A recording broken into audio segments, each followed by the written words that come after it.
बिस्मिल्लाहिर्रहमानिर्रहीम अस्सलाम वालेकुम रहमतुल्लाहि व बरकातुहू। दोस्तों, मैं आपका तबीब मुदस्सर चट्ठा। बड़ी अहम बात करनी है आपसे, करीब करीब आ जाएं और वीडियो को पूरी सुनिएगा, आपको बहुत ज़्यादा फ़ायदा होगा।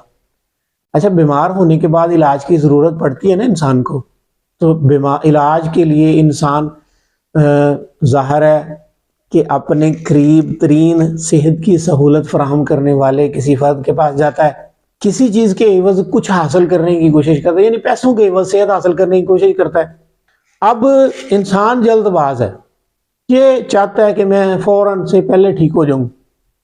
पहले ये बीमार होने के लिए मेहनत करता है, जब बीमार होता है तो फिर परेशान होता है और चाहता है कि मैं आनन फानन सेहतमंद हो जाऊं, ठीक है ना। उसके लिए ये तरीके मुंतखब करता है। और आप गौर कर लें कि जिस सोसाइटी में आप मौजूद हैं और जिस ज़माने से आप गुजर रहे हैं, तो इस वक्त इलाज का सबसे बड़ा ज़रिया, और वो ज़रिया जिसको आम तौर पे मॉडर्न और मोतबर और एडवांस्ड शुमार किया जाता है, वो कौन सा है आपके सामने? आपको पता है, एलोपैथी है, ठीक है, जिसे मॉडर्न मेडिकल साइंस कहते हैं। तो आप उसके पास, आप किसी डॉक्टर के पास जाते हैं, आप इलाज के लिए उससे रजू करते हैं, वो आपके लिए कोई इलाज मुंतखब करता है, चंद घंटों में आपको फायदा हो जाता है। 12-14 घंटे गुजरते हैं, आपको दोबारा से मसला होता है, आप फिर उसके पास जाते हैं। इस तरह चलते चलते कुछ दिन, कुछ हफ्ते गुजरते हैं, ठीक है जी। तो सेहत तो आपकी रूठ गई, वो तो आपको नहीं मिल रही है तो आर्थिक तौर पे मिल रही है। अच्छा, इवन कि ब्लड प्रेशर ही क्यों नहीं बढ़ गया? अब ब्लड प्रेशर अगर बढ़ा है ना आपका, तो आप हाइपरटेंशन के लिए जाते हैं, आपके लिए कोई दवा तजवीज़ होती है। बीपी नॉर्मल हो गया है, तो यार अगर दुरुस्त इलाज हुआ है तो वो तो फिर दायमी हो जाना चाहिए ना। तो आप तो सालों से ब्लड प्रेशर की दवाई खा रहे हैं, ठीक नहीं हो रहा। एक दिन छोड़ के देखें ना, 2 दिन, फिर आपको पता चलेगा आप ठीक हुए या नहीं हुए। क्या आप वहीं नहीं खड़े जिस दिन पहले, जहां से आपने पहले दिन शुरू किया था, वहीं खड़े हैं ना? अगर आप वहां खड़े हैं तो फिर आपको ये फैसला करना पड़ेगा कि आपका इंतखाब दुरुस्त नहीं है। आपका इंतखाब दुरुस्त नहीं है, क्योंकि आपका अगर उसूल इलाज दुरुस्त होता, अगर आपका कानून इलाज दुरुस्त होता, तो आप तंदुरुस्त हो जाते और मुस्तकिल तौर पे हो जाते। कभी कभी दवा खा लेना कोई बड़ी बात नहीं है, वो खाने की जरूरत पड़ सकती है, लेकिन रोजाना दवा खाना ये इलाज नहीं है, ये इलाज के नाम पे धोखा है। और फिर आप देख लें कि फी ज़माना इसी तबका की तरफ से बाकी जितने भी तरीका है इलाज हैं, उनकी मुखालफत की जाती है। उसके पीछे कारोबारी सोच है, उसके पीछे बिजनेस माइंड है। आप इसको देख लीजिएगा। मेडिसिन सेक्टर इस वक्त दुनिया का हॉट फेवरेट ट्रेडिंग सेक्टर है, यानी कि ये समझ लें कि बिजनेस सेक्टर है। तो अच्छा, मैं, हो सकता है कि मेरी ये बातें जो है ना, ये मेरे लिए नुकसानदेह हों, लेकिन बहरहाल मैं आपके सामने ये रखना चाह रहा हूँ, आपको समझना चाहिए। तो याद रखें कि मुस्तकिल इलाज उस वक्त तक नहीं होता जब तक आप फितरी उसूलों पे अमल पैरा नहीं होंगे। और फितरी उसूलों पे अमल पैरा होकर दायमी शिफा हासिल करने के लिए इस वक्त दुनिया में सिर्फ 2-3 तरीका इलाज हैं, जो ये नहीं है जिसके जरिए आप कर रहे हैं। ये बात ज़हन में बिठा लें। तिब्बे यूनानी या तिब्बे इस्लामी दुनिया का सबसे मोतबर और मुस्तकिल तरीका इलाज है।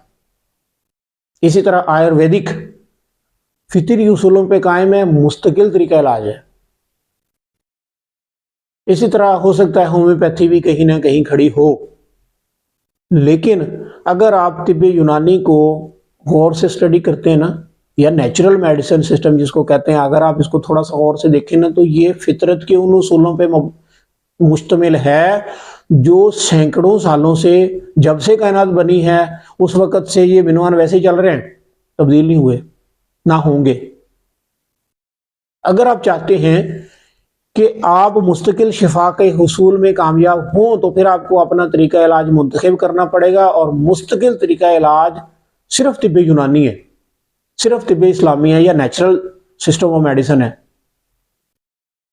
या आयुर्वेदिक है, या तिब्बे नबवी है। ये वो तरीके हैं जो आपको इलाज की मुस्तकिल सहूलियत फराहम करते हैं। अब यहीं पे थोड़ा सा एक बात को समझ लें, तकलीफों को दबा देना और दबा कर आपकी खुशी की दाद हासिल कर लेना या आपको मुतमिन कर लेना ये और चीज है, इलाज करना और चीज है। इलाज मर्ज का होता है मर्ज को दूर करने के लिए, और नशा या एडिक्शन होती है आपकी तकलीफ को वक्ती तौर पर ख़त्म करने के लिए, दबाने के लिए, जो ख़त्म नहीं होती, सिर्फ 12-14 घंटे के लिए असर होता है, उसके बाद दोबारा से हो जाता है। जबकि अगर आप इलाज करना चाहेंगे तो फिर आपको सब्र भी करना पड़ेगा, फिर आपको दुरुस्त तरीका इलाज भी मुंतखब करना पड़ेगा, फिर आपको उसकी पैरवी भी करनी पड़ेगी। जब आप तंदुरुस्त होंगे तो इंशाल्लाह दायमी होंगे, आपका मसला देर के लिए हल होगा, आर्जी तौर पर हल नहीं होगा। ठीक है ना। इवन के मैं आपको बड़ी बड़ी बीमारियों की तो दूर की बात है, फर्ज करें एक छोटी सी बीमारी है, हाई ब्लड प्रेशर या हाइपरटेंशन है, जिसके लिए इंसान सारी जिंदगी दवाइयां खाता है, हालांकि ऐसा मसला नहीं है।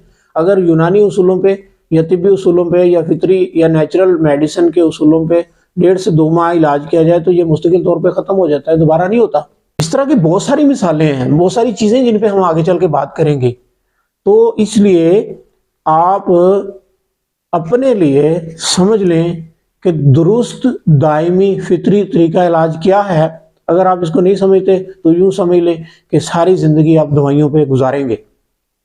आपको ग़िज़ा भी खानी पड़ेगी और साथ में उतनी ही दवा भी खानी पड़ेगी। मैंने ऐसे ऐसे मरीजों को देखा है जो एक एक दिन में 50-50 गोलियां भी खाते हैं, 10-10, 20-20 गोलियां भी खाते हैं, 7-7 गोलियां भी खाते हैं। आप भी देख लें, आपके इर्द गिर्द भी आपको मिल जाएंगे। और ऐसे ऐसे अजीबोगरीब किस्म के इलाज होते हैं, कहा जाता है आखिरी सांस लेने से पहले ये गोली जरूर खानी है। ठीक है, ये वो बातें जो हकीकत में बुनी, आप गौर करेंगे तो आपको सारी मिसालें मिल जाएंगी। इसलिए दुरुस्त तरीका इलाज का इंतखाब करें, लोगों के प्रोपेगेंडे में ना आए। ठीक है। हाँ, जब आप दुरुस्त तरीका इलाज को मुंतखब करें तो फिर आप इस बात को यकीनी बनाएं कि इस तरीका इलाज के जिस पर्सन से या जिस स्पेशलिस्ट से आप रब्ता कर रहे हैं उसका उस फन के साथ कितना ताल्लुक है। इस पे हम इंशाल्लाह अगली वीडियो में बात करेंगे।